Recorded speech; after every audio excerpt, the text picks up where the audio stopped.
ഈ നിമിഷപ്രിയയുടെ മോചനവുമായി ബന്ധപ്പെട്ട് കാന്തപുരം അബൂബക്കർ മുസ്ലിയാരുടെ പേര് പലപ്പോഴായി ചർച്ചകളിൽ വന്നിരുന്നു.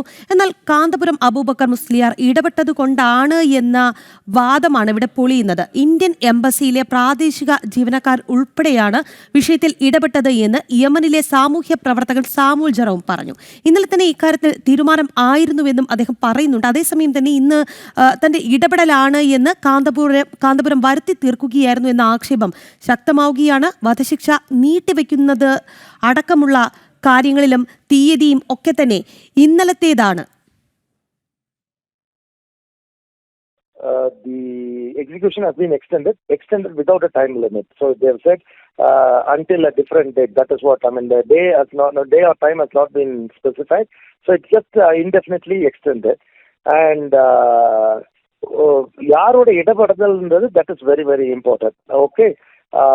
First of all, it was Sheikh Abdul Banik Nahia who intervened, and actually on Saturday, myself, Nimisha's mother, and Sheikh, and the embassy local staff, our Indian embassy's local staff here we went to the public prosecutor and we gave the request. And Sheikh Nahia already has spoken with the president, and they said that we had received a call from the president office. Then they also requested to provide a request from the embassy of our Indian embassy. So that was provided on Sunday, and Sunday itself last Sunday itself they confirmed that this will be postponed. Sir, നമ്മുടെ Indian ഗവൺമെന്റിന്റെ ഒരു ഇടപെടൽ ഈ കാര്യത്തിൽ എങ്ങനെയാണ് ഉണ്ടായത്? ആരൊക്കെ ഇടപെട്ടിട്ടുണ്ട്? This is what I said. A request was given by the government of India to postpone the execution. Sir, അതുപോലെ തന്നെ through the embassy of India in Saudi Arabia. Sir, അതുപോലെ തന്നെ കാന്തപുരം അബൂബക്കർ മുസ്ലിയാറിന്റെ ഇടപെടൽ കൊണ്ടാണ് ഇത് നടന്നതെന്നൊരു വാർത്ത വ്യാപകമായി പ്രചരിക്കുന്നുണ്ട്. അതിൽ എത്രത്തോളം വാസ്തവമുണ്ട്? Go and ask him how did he intervene and to whom did he speak. Go and ask him. You are asking me. I am telling you the facts, and if you are asking about somebody else, you should ask him, not me. And I'm sorry to say that people are getting cheap thrill and cheap advertisement over a poor girl's life. It is very shameful. അദ്ദേഹത്തിന്റെ ആ പ്രതികരണത്തിൽ നിന്ന് തന്നെ അദ്ദേഹത്തിനുള്ള അമർഷം വ്യക്തമാണ്. ഇന്ന് തൻ്റെ ഇടപെടലാണ് എന്ന് കാന്തപുരം വരുത്തി തീർക്കുകയായിരുന്നു എന്നാണ് അദ്ദേഹം പറയുന്നത്. ഒപ്പം തന്നെ വധശിക്ഷ നീട്ടിവെക്കുന്ന കത്തിലെ തീയതിയും ഇന്നലത്തേത്, അതായത് കഴിഞ്ഞ ദിവസത്തേത് ആയിരുന്നു എന്നാണ് സാമുൽ ജെറോം പറഞ്ഞത്. എന്തായാലും അനഘ ഹർഷനാണ് വാർത്തയുടെ വിശദാംശങ്ങളുമായുള്ളത്. Anagha, good morning. എന്തായാലും കാന്തപുരത്തിന്റെ വാദങ്ങളാണ് ഇവിടെ പൊളിഞ്ഞടുങ്ങുന്നത്.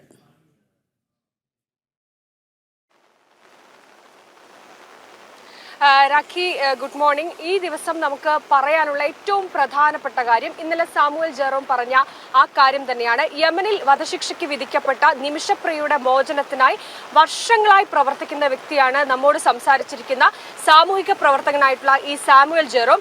അദ്ദേഹം കൃത്യമായി തന്നെ ഈ വിഷയത്തിൽ ആരുടെ ഇടപെടലാണ് എന്ന നമ്മുടെ ചോദ്യത്തിന് അദ്ദേഹം നൽകുന്ന മറുപടി കൃത്യമായി ഇന്ത്യൻ എംബസി ജീവനക്കാരുടെ ഇടപെടലുണ്ടായിട്ടുണ്ട്, കേന്ദ്ര സർക്കാരിന്റെ ഇടപെടലുണ്ടായിട്ടുണ്ട്, ഗവർണറുടെ ഇടപെടലുണ്ടായിട്ടുണ്ട്, ചാണ്ടി ഉമ്മന്റെ ഇടപെടലുണ്ടായിട്ടുണ്ട്. അങ്ങനെ ആരൊക്കെയാണോ ഈ നിമിഷപ്രിയയുടെ വധശിക്ഷ നീട്ടിവെക്കുന്നതിനുമായി ബന്ധപ്പെട്ട് ഇടപെട്ടത് അവരുടെയൊക്കെ പേരെടുത്ത് തന്നെ അദ്ദേഹം പറയുന്നുണ്ട്.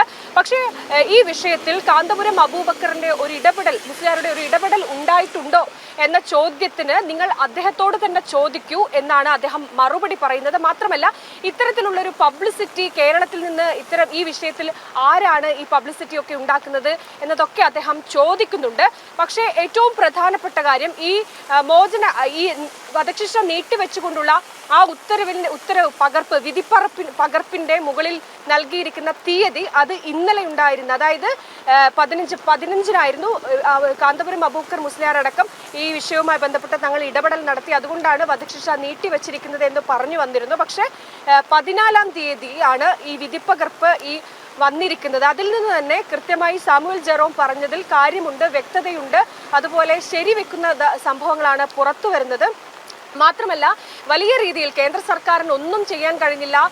ഈ മതപണ്ഡിതനായ കാന്തപുരം അബൂബക്കർ മുസ്ലിയാരുടെ ഇടപെടൽ ഒന്നുകൊണ്ട് മാത്രമാണ് നിമിഷപ്രിയയുടെ വധശിക്ഷ നീട്ടിവെച്ചത് എന്നതടക്കമുള്ള കാര്യങ്ങൾ ആയിരുന്നു വലിയ രീതിയിൽ സമൂഹ മാധ്യമങ്ങളിൽ അടക്കം പ്രചരിച്ചിരുന്നത്. വലിയ അഭിനന്ദന പ്രവാഹമൊക്കെ അദ്ദേഹത്തിന് ഈ സംഭവവുമായി ബന്ധപ്പെട്ട് വിവിധ ഇടങ്ങളിൽ നിന്ന് ലഭിച്ചിരുന്നു. കേന്ദ്ര സർക്കാരിന് ഒന്നും ചെയ്യാൻ കഴിഞ്ഞില്ല എന്ന വാദമൊക്കെയായിരുന്നു സമൂഹത്തിന്റെ വിവിധ ഇടങ്ങളിൽ നിന്ന് ഉയർന്നത്.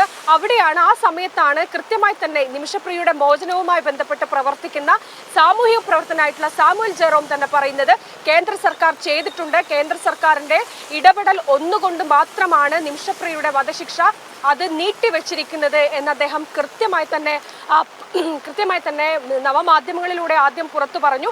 അതിനുശേഷം നമ്മൾ കൃത്യമായി വിളിച്ച് ഈ സംഭവം അന്വേഷിച്ച സമയത്ത് പറയുകയും ചെയ്തിട്ടുണ്ട്. എന്തായാലും ഈ വിഷയവുമായി ബന്ധപ്പെട്ട കേന്ദ്ര സർക്കാരിന് ഒന്നും ചെയ്യാൻ കഴിഞ്ഞില്ല എന്ന് പറയുന്നത് ഒട്ടും വാസ്തവമല്ല. കാരണം ഒരു യുദ്ധമുഖത്ത് നിന്ന് തങ്ങളുടെ രാജ്യത്തെ പൗരന്മാരെ ഒരു പരിക്ക് പോലും ഏൽക്കാതെ അവിടെ നിന്ന് രാജ്യത്തേക്ക് തിരിച്ചെത്തിക്കാൻ കഴിഞ്ഞ കേന്ദ്ര സർക്കാരാണ്, മോദി സർക്കാരാണ് നമുക്കിവിടെയുള്ളത്. ആ സർക്കാരിനെ സംബന്ധിച്ച് ഇത്തരത്തിലൊരു പൗരന്റെ ജീവൻ ഈ രീതിയിൽ രക്ഷിക്കുന്നതിന് നിഷ്പ്രയാസം കഴിയും.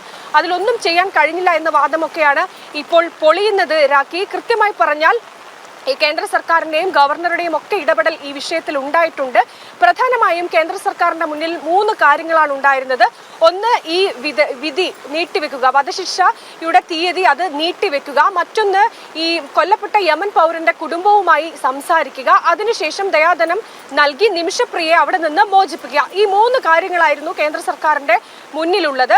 അതിൽ ആദ്യപടിയായിരുന്നു ഈ വധശിക്ഷ ഏതെങ്കിലും വിധത്തിൽ നീട്ടിവെക്കുക എന്നതിന്. അതിന് കൃത്യമായി തന്നെ പ്രത്യക്ഷവും പരോക്ഷവുമായിട്ടുള്ള ഒരു ഇടപെടൽ നടത്തിയിട്ടുണ്ട്. ഈ യമൻ എന്ന് പറയുന്നത് ഒരു മുസ്ലിം രാജ്യമാണ്, കൃത്യമായ ഒരു ഭരണ സംവിധാനം ഇല്ലാത്തൊരു രാജ്യം കൂടിയൊക്കെയാണ്.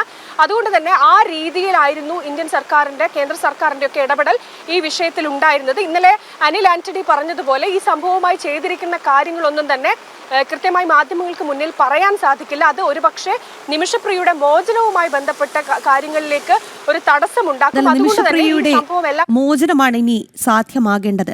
ഈ വധശിക്ഷ അന്തിമമായി നമുക്കൊരു തീരുമാനം പോലും ആയിട്ടില്ല. അതിനു മുൻപ് തന്നെ ക്രെഡിറ്റ് അടിക്കാനുള്ള തിക്കും തിരക്കുമാണ് കാണാൻ സാധിക്കുന്നത്. എന്തായാലും വിദേശകാര്യ മന്ത്രാലയം വളരെ വ്യക്തമായി കാര്യങ്ങൾ വിശദീകരിക്കുന്നു. ഇക്കാര്യങ്ങളിൽ പലതും നമുക്ക് പുറത്ത് പറയാൻ സാധിക്കില്ല, മാധ്യമങ്ങളോട് വിശദീകരിക്കാൻ സാധിക്കില്ല. അതുകൊണ്ട് തന്നെ ക്രെഡിറ്റ് അടിക്കാനുള്ള ആളുകളുടെ ക്യൂ ആണ് എന്നുള്ളതാണ്. എന്തായാലും കാന്തപുരത്തിന്റെ വാദങ്ങൾ പൊളിയുന്നു എന്നുള്ളത് സാമുവൽ ജെറോമിന്റെ പ്രതികരണത്തിൽ നിന്നും വ്യക്തവുമാണ്. അനഘ ഹർഷനാണ് വിശദാംശങ്ങൾ നൽകിയത്.